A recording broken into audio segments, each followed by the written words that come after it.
On the property that we're on right here now, there's 500 acres in the Wamity Creek watershed. This is what would be called coulee country. It's hills and there's bottomland. We've also have the remaining land, 256 acres, are adjacent to the Whitman Wildlife Area, which is a Wisconsin DNR area north of Fountain City. From the time I was a youngster, I always hoped to have some land in the country. And when we were in business, it was difficult to even think about working on property or that. But once we got closer to retirement, we decided that we were going to buy some property and live on the land and work on conservation projects on our own property. And this particular property here was not listed with a realtor or anything. I just basically was going door to door in an area that I grew up in and hunted and fished in my entire life. And I went door to door, and by an act of God, I found a gentleman that sold us this property. And the unique thing about it is him and his wife actually helped us with some of the work we did here afterwards, and we've remained very close friends. We do things together, we socialize, and we hunt and fish together yet after all those years, after 20 years, which is somewhat unusual.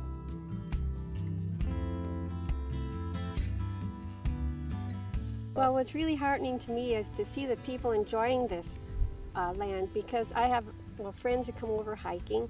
They do cross-country skiing and just plain, we exchange flowers, the gardening, we give produce, and it's this type of thing, giving back, and then relatives that are getting interested in coming out and spending time and hunting or hiking or doing a lot of different things. And then we have the 5th graders that come out every year to take a look at all the conservation projects and to look at the land and just run around a little.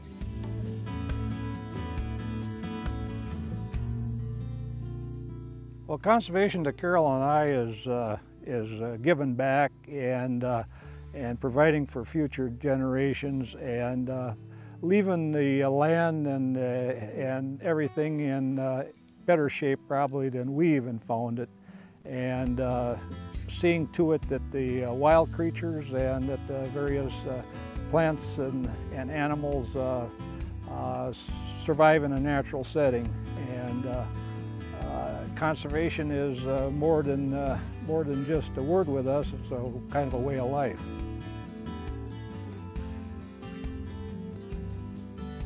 The conservation easement that we have with the Mississippi Valley Conservancy, we feel that it guarantees that our legacy for the future, that we're going to pass something to future generations, and we can rest assured that this property will stay in its natural state, the way it's been restored and the way we want it to be, without any development or infringements. And I would like to add that we certainly felt that the folks from the Mississippi Valley Conservancy were extremely accommodating, were very, very knowledgeable, took the time, did not rush us into any decision, let us express our ideas, what we thought we would like to see and what our vision was. And I have nothing but respect for the staff of the Mississippi Valley Conservancy.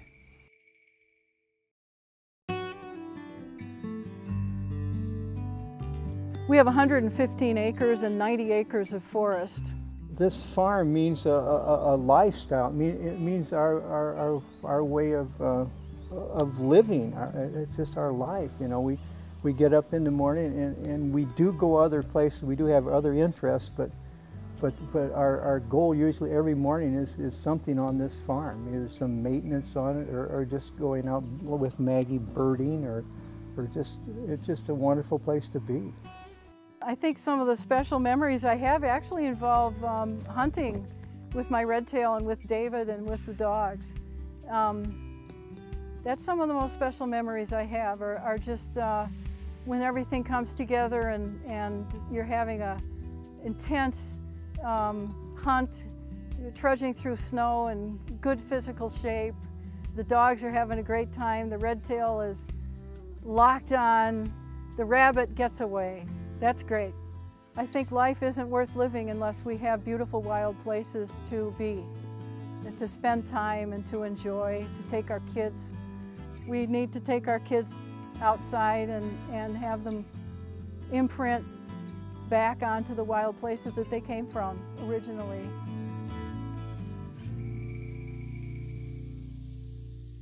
Well, I think the threats to our landscape are thoughtless development, and most development doesn't have much thought behind it. Further fragmenting of the forests, and another big threat is all the corn and soybeans that are filling in every little pocket. Almost, we have little tiny fields that are less than an acre in size, with people coming from 20 miles away with huge tractors just sowing in those soybeans and corn just to get their nickel out of it.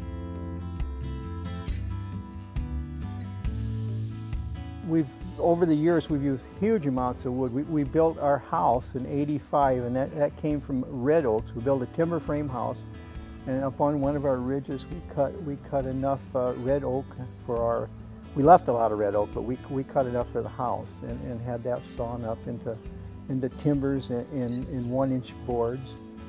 And since then, Maggie, during that first years here, she planted white pine in different vacant areas, white pine. So we've harvested white pine in 35 years later. So that's actually went into a lot of cabinetry, doors, you know, painted wood products that we've built. If you weren't here, if there was no a conservancy that was interested in helping us, we'd be in a position where we would be gone, and this land would transfer to somebody else, and anything could happen. And all of this wonderful habitat would be lost.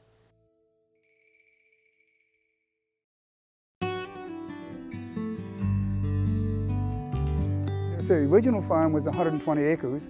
She fell in love with the house. Yes, when we came down the yard road, I said, oh, this is home. And they had to ask the renters if they would be interested in buying the farm first before we could do our offer. And they were more than happy to sell the farm to us, so we were thrilled. But I think more importantly, since then, we've added 5 other pieces of land, property, they're all contiguous. And we now have 465 acres, and I said 425 are in the Conservancy to protect it. Our friends from Europe, when they come to visit, they're just stunned with how open it is and how much land we have, because it's very limited in Europe. And friends of ours from Thailand, in fact, we correspond quite a bit, and they said, well, are you still on your farm? It was so beautiful there. And they just can't believe how expansive it is.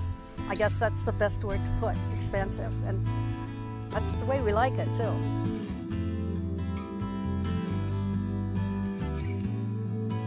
The reason we wanted to go with the Conservancy is, we started out, we met with a realtor out here, and they were talking about, they were the ones that came to us, and they said, oh, this is perfect. You know, we could chop it up into pieces, sell off some hunting land, sell off some big 10-acre lots for mansions out here and all that. And just the idea of tearing it apart, we spent most of our life building, it wasn't really appealing to us. So we talked about it, and we thought, well, we have to find a way to protect it. And the Mississippi Valley Conservancy was really the perfect way of doing it.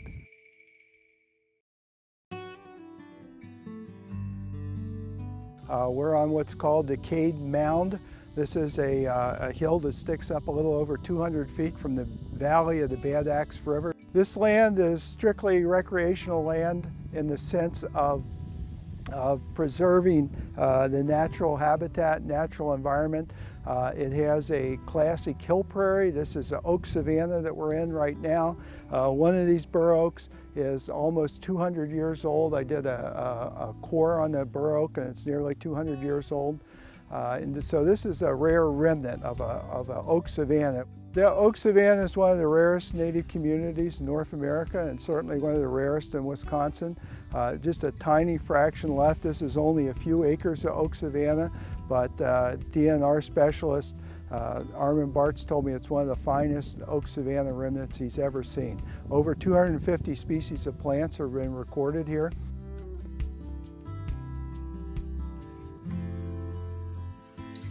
Everybody calls it a unique piece of property because it is an isolated steep hill. People just marvel at it and wonder why I didn't build an A-frame up here when I explain why, that this is not to be built on. But they marvel and love it. It's a beautiful property, and it has lots of neat aspects. And people are generally just amazed at the variation in the landscape here and the beauty of this hill.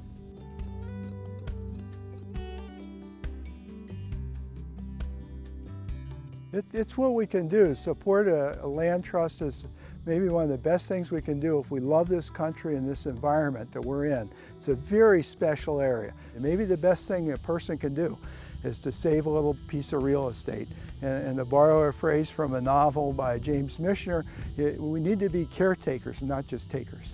We need to preserve properties and natural landscapes and protect them. Protect them from development, protect them from invasive species, protect them from loss.